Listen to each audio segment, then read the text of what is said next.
Assalamualaikum warahmatullahi wabarakatuh. Selamat siang. Salam Om Swastiastu, Namo Buddhaya, salam kebajikan dan salam sejahtera bagi kita semua. Perkenalkan, nama saya Mukhawas Rasid SH.MH, salah satu dosen pada program studi S1 Ilmu Hukum dan Politik Universitas Andi Sudirman. Baiklah, pada kesempatan ini saya akan menjelaskan salah satu mata kuliah yang saya ampu, yakni mata kuliah Logika Hukum. Mata kuliah ini merupakan salah satu mata kuliah yang saya ajarkan pada semester 6 dengan bobot 2 SKS.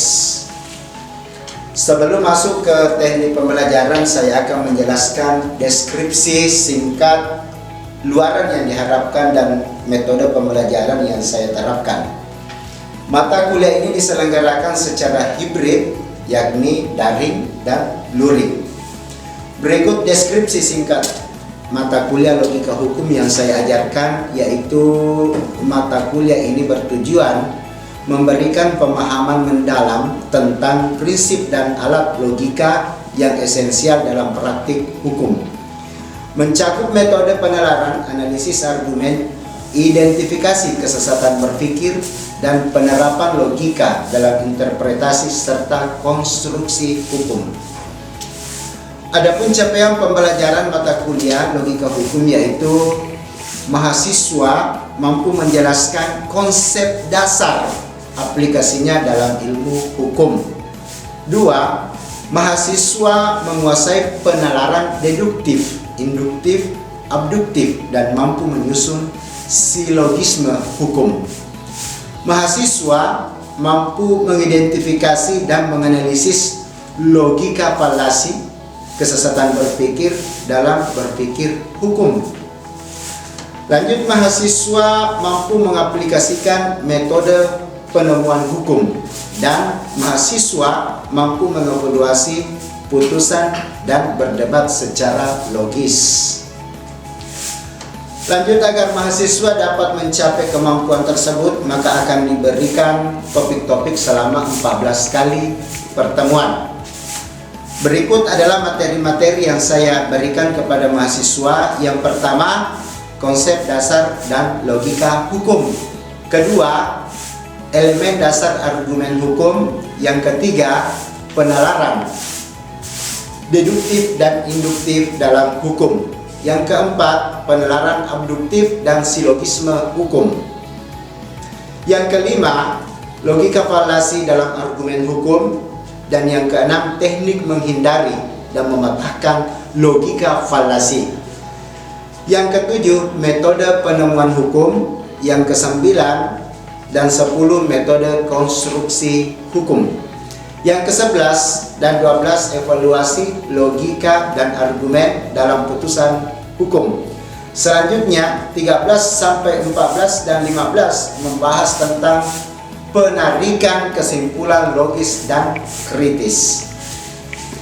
Setelah kita mengetahui gambaran singkat mengenai mata kuliah Logika Hukum yang saya ampu, selanjutnya saya akan menjelaskan teknik pembelajaran yang saya gunakan, yaitu dengan menggunakan metode delivery, interaction, dan assessment. Yang pertama, delivery.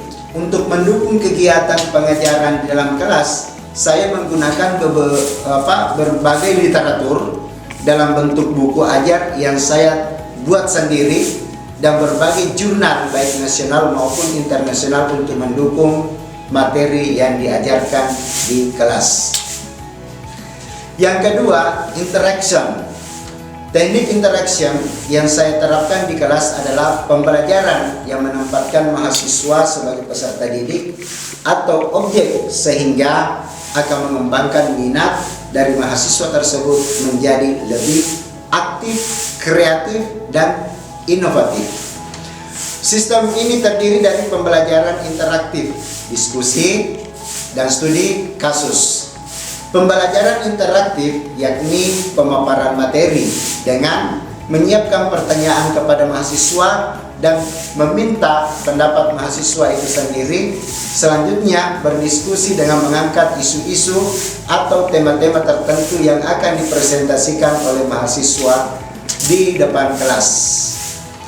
Selanjutnya studi kasus atau best case study, yaitu mengambil berbagai kasus sebagai contoh bagaimana mahasiswa mampu menerapkan penalaran induktif dan deduktif dalam hukum. Adapun platform yang saya gunakan adalah LMS, di mana pada LMS ini mahasiswa dapat mengisi absen, mengisi kuis, dan mengumpulkan tugas-tugas diberikan oleh dosen. Selanjutnya kita masuk pada teknik ketiga, yakni assessment. Teknik asesmen yang saya lakukan kepada mahasiswa yaitu penilaian kepada mahasiswa secara objektif. Untuk mengukur kemampuan mahasiswa itu sendiri, adapun poin-poin penilaian yang saya terapkan telah saya sampaikan pada kontrak perkuliahan sebelum perkuliahan dimulai. Hasil dari asesmen yang saya lakukan ini adalah mahasiswa dapat mengetahui proses penilaian secara objektif dan mandiri. Demikian pemaparan 3 teknik yang saya terapkan dalam proses pengajaran saya, yaitu delivery, interaction, dan assessment. Selanjutnya, saya akan menampilkan proses pembelajaran yang saya terapkan dalam kelas secara luring atau tatap muka. Selamat menyaksikan. Terima kasih. Wassalamualaikum warahmatullahi wabarakatuh. Assalamualaikum warahmatullahi wabarakatuh. Baiklah saudara sekalian, yang lebih muda daripada saya panggil adek, yang lebih tua dari saya panggil kakak, dan yang sudah berumur panggil orang tua saya. Baiklah mahasiswa yang saya banggakan, pada hari ini saya bawakan materi logika hukum, penalaran induktif dan deduktif dalam hukum. Esensi legal reasoning. Bagaimana hari ini, sehat semua? Sudah sarapan semua? Dipastikan tidak ada kelaparan? Kalau ada kelaparan nanti dibantu ke Somalia. Ya. Baik, kita santai saja. Kita akan memasuki mata kuliah logika hukum, yaitu penalaran induktif dan deduktif dalam hukum. Berpikir sistematis. Penalaran hukum adalah metode struktur untuk menemukan dasar hukum yang kuat dan dapat dipertanggungjawabkan. Kebutuhan para praktisi yang dimaksud di sini seperti bapak-bapak polisi, jaksa, hakim, ataukah advokat. Ya. Kebutuhan para praktisi, hakim, jaksa, pengacara, dan masyarakat membutuhkan kemampuan ini untuk memecahkan persoalan hukum secara adil. Jembatan fakta dan aturan, menghubungkan fakta peristiwa nyata dengan aturan hukum yang berlaku untuk menghasilkan kesimpulan yang sah. Penalaran induktif, menemukan hukum baru berbasis fakta khusus, membangun kesimpulan umum dari pengamatan terhadap fakta-fakta konkret yang ditemukan di lapangan. Mengisi kekosongan hukum sangat krusial saat aturan eksplisit belum tersedia. Hakim dapat menafsirkan dan mengembangkan norma baru. Ya, jadi ada asasnya itu. Jadi hakim itu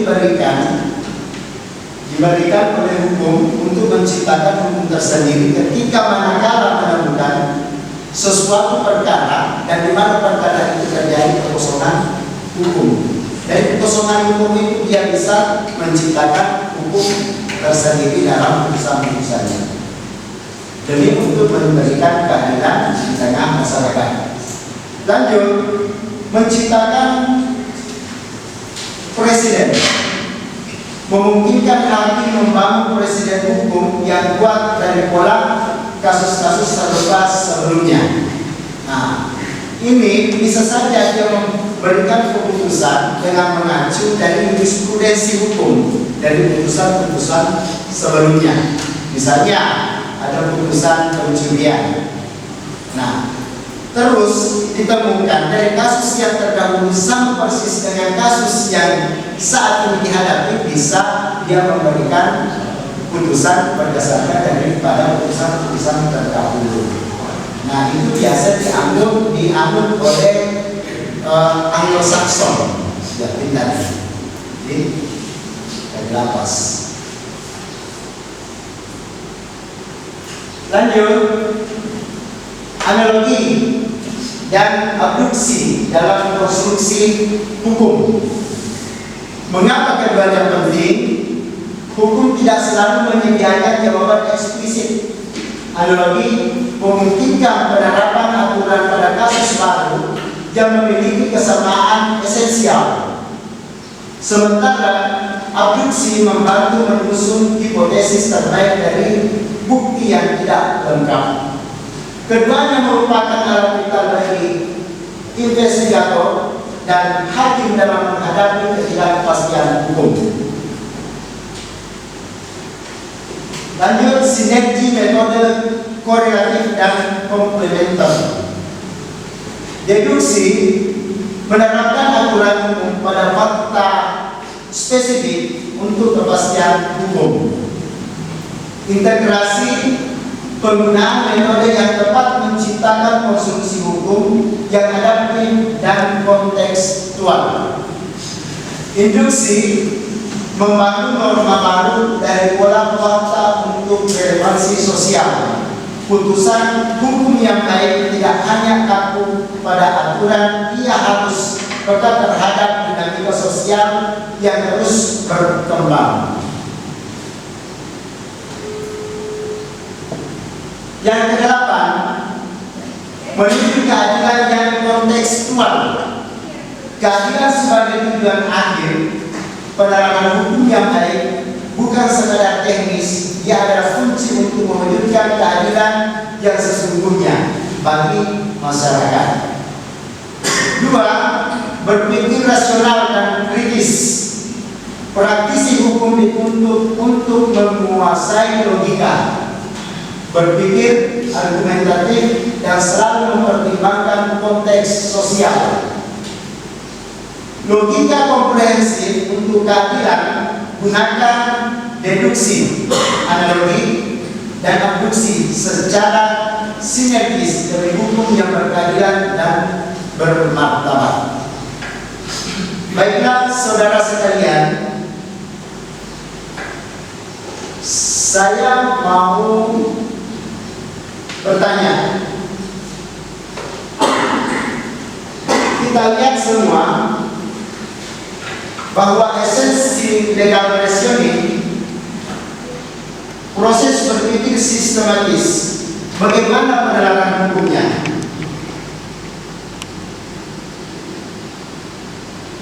Penerapan hukum adalah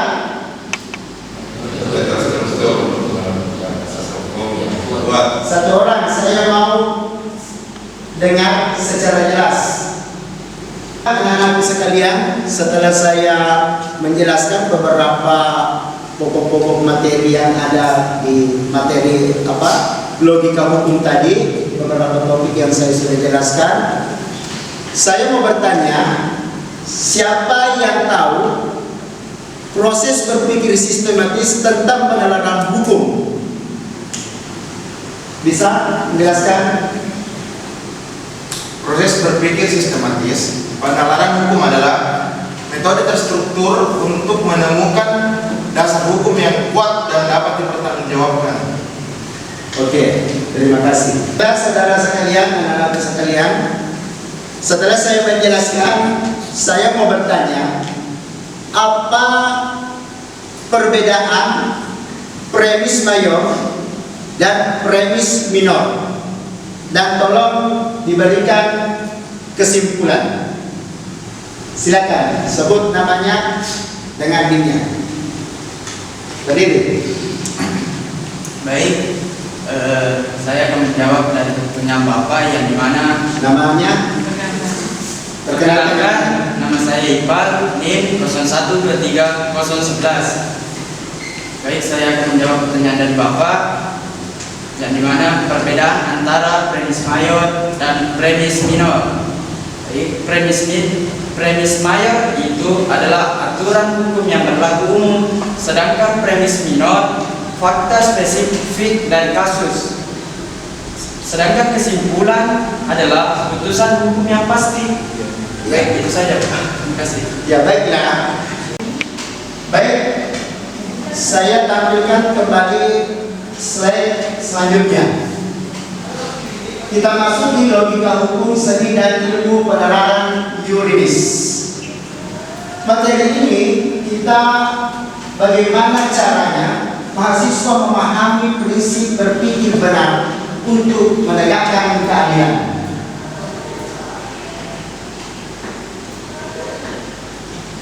Logika hukum bukan sekedar hafalan pasal. Jadi bukan hanya sekedar pasal yang dihafal pasal 2 sudah selesai. Jadi pasal itu butuh penerapan hukum. Ya, butuh pikiran, butuh penalaran, butuh definisi, butuh logika dan esensi. Apa maksud daripada aturan ini? Ya, apa tujuannya dan apa manfaatnya nanti di tengah masyarakat? Nah, ini yang kita ucapkan. Logika hukum bukan sekedar hafalan pasal, kita harus tahu apa definisinya.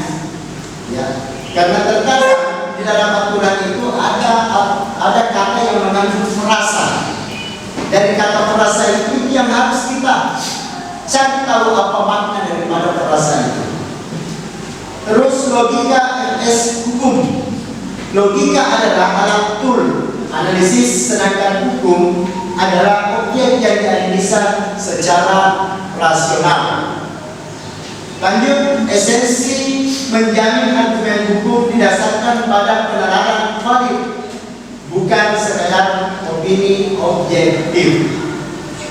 Nah, itu logika hukum bukan sekadar hafalan pasal, dan ini yang kita ucapkan. Definisi logika LS hukum, esensi.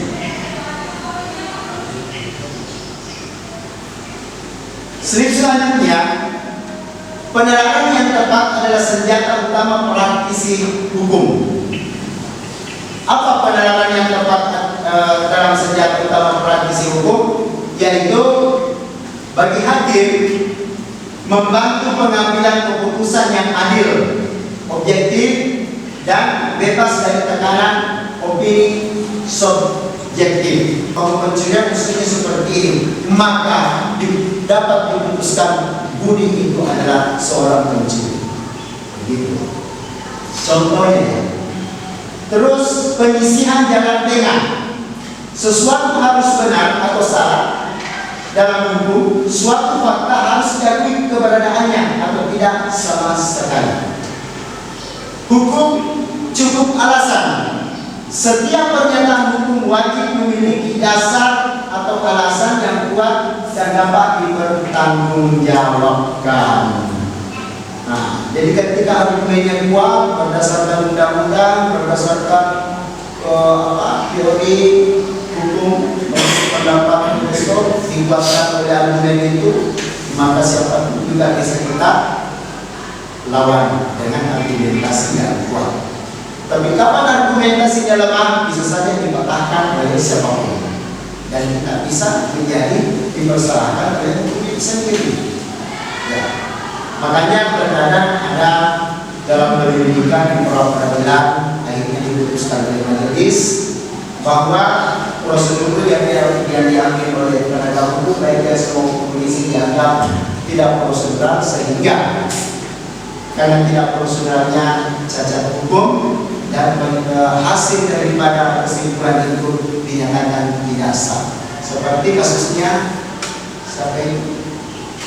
PJ Latihan Nomor Peradilan. Nah, dianggap bahwa kesimpulan yang diambil oleh penyidik atau penyelidik dianggap cacat hukum, sehingga kasus ini mentok, tidak bisa dilanjutkan ke sidang selanjutnya. Baik, kenapa terjadi demikian? Karena argumen hukumnya lemah. Terus, klasifikasi cara berargumen dalam hukum. Ya, ada yang namanya systematic reasoning, critical reasoning, analogi hukum. Berpikir normatif berdasarkan sistem hukum yang ada menggunakan deduksi, koherensi, dan penelitian hukum normatif, itu yang dimaksud systematic reasoning. Critical reasoning yang artinya berpikir kritis dengan unsur empirisme dan sosiologis, menggunakan induksi, sintesa, dan penelitian hukum lapangan. Analogi hukum menerapkan aturan dari satu kasus ke kasus lain yang memiliki kemiripan esensial untuk mengisi kekosongan hukum. Yang terakhir, logika adalah nyawa dari kepastian hukum. Tanpa logika, hukum akan kehilangan rasionalitas, prediktabilitas, dan keadilannya. Penguasaan logika hukum adalah syarat mutlak bagi integritas profesional di seluruh bidang hukum. Logika memastikan bahwa setiap putusan hukum dapat dipertanggungjawabkan secara intelektual. Baiklah, dari pemaparan saya hari ini ada pertanyaan? Ya baik, Assalamualaikum warahmatullahi wabarakatuh. Terima kasih atas kesempatan yang telah diberikan kepada saya. Perkenalkan, nama saya Imam Desa dengan NIM 01231101. Jadi dengan mempersingkat waktu, saya langsung ke pertanyaan. Jadi kan begini Pak, banyak orang mengira bahwa hukum itu satu, tetapi di dalam hukum itu ada dua otak yang sering berantem, yaitu otak logika dan otak politik. Jadi pertanyaan saya, apa perbedaan politik hukum dengan logika hukum? Saya kembalikan. Ya, baik. Pertanyaan yang sangat bagus dan saya banggakan oleh anak-anak sekalian. Apa perbedaan politik hukum dengan logika hukum? Ya. Saya jawab bahwa politik hukum itu adalah suatu cara untuk mencapai suatu tujuan, baik bernegara, berorganisasi, maupun tujuan pribadi. Bagaimana caranya kita bisa mencapai tujuan itu? Maka digunakanlah teori yang namanya teori politik hukum untuk membentuk aturan. Misalnya, bagaimana caranya mengurangi pencurian yang ada di kabupaten Bone? Caranya dibuatkan aturan. Itu gunanya politik hukum. Bagaimana caranya kekerasan terhadap perempuan di Indonesia ini dapat dikriminalisir atau mengikat para pelakunya? Dibuatkan undang-undang tentang perlindungan. Itu perbedaannya politik hukum. Itu gunanya politik hukum. Jadi politik hukum itu adalah tata cara untuk mencapai suatu tujuan. Politik adalah cara untuk mencapai suatu tujuan yang baik dan benar. Nah, terus logika hukum. Logika hukum ini cara berpikir ideal. Logika berpikir sehat, berpikir ideal, memberikan dari hasil pikiran manusia itu dapat memberikan manfaat di tengah masyarakat dengan menggunakan logika berpikir sehat. Nah, ketika kita gabungkan apa itu logika hukum? Logika hukum itu kita harus memastikan antara das Sollen and das Sein berkesesuaian. Ketika kita mengambil sebuah kesimpulan harus didasari dengan aturan. Ketika kita mengambil sebuah kesimpulan tidak berdasarkan aturan, maka dapat dikatakan pengambilan keputusan ini adalah cacat hukum atau bisa dikatakan logika falasi. Logika falasi itu adalah kesesatan berpikir. Misalnya, logika tidak sesuai dengan hukum. Seorang muslim bisa saja masuk surga tanpa sholat. Apakah logika ini sesuai dengan hukum Islam? Berarti tidak logik secara hukum Islam. Tidak ada ditemukan dalam ayat Al-Quran maupun hadis yang mengatakan bahwa orang tidak sholat itu bisa masuk surga. Semuanya mengatakan bahwa orang yang tidak sholat itu adalah balasannya adalah neraka. Jadi membangun hukum itu, logika hukum itu harus berkesesuaian dengan aturan supaya kita memiliki argumen didukung oleh aturan. Tidak boleh dipatahkan.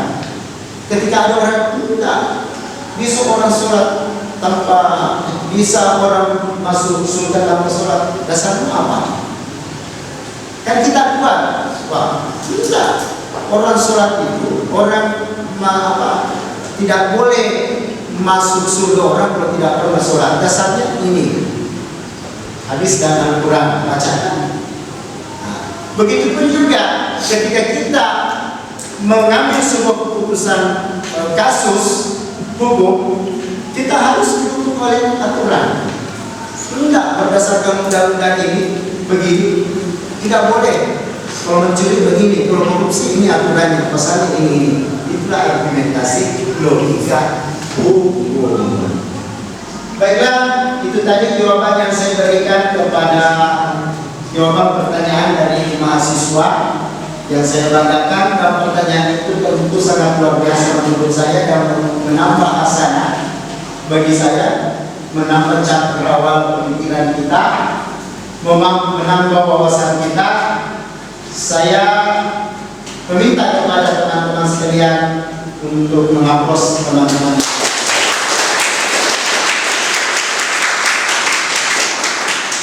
Baiklah, dari pertanyaan itu mungkin adalah merupakan pertanda berakhirnya sebuah pertemuan dari materi logika hukum yang saya bawakan pada hari ini, dan nanti kita akan bertemu di lain tempat lagi. Semoga kita diberikan keberkahan di Allah Subhanahu wa Ta'ala. Sebelum saya tutup, mari kita berdoa bersama.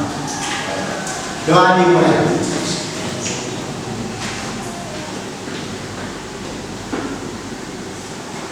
Selesai. Baiklah, terima kasih kepada anak semua, kepada saudara semua, kakak, adik, orang tua saya yang saya banggakan. Saya hormati semuanya tanpa terkecuali. Di dalam Bugis itu mengenalnya namanya ada ketika ada kawan sebagai teman lalu sebagai ingat berbasis tokoh, mari kita menjadi bijakan hukum. Bijakan hukum itu adalah mari kita bermanfaat mulai dari ujung kaki kita sampai di ujung rambut kita. Billahi taufiq, wassalamualaikum warahmatullahi wabarakatuh. Sekian video proses rekaman pembelajaran untuk mata kuliah logika hukum pada program studi S1 Ilmu Hukum Universitas Andi Sudirman. Video ini digunakan sebagai salah satu syarat susunan dokumen pernyataan diri dosen dalam unjuk kerja Tridharma Perguruan Tinggi atau PDD UKTPT. Semoga dengan video ini menjadi pertimbangan yang baik dalam proses penilaian sertifikasi dosen. Akhir kata saya ucapkan terima kasih. Wassalamualaikum warahmatullahi wabarakatuh.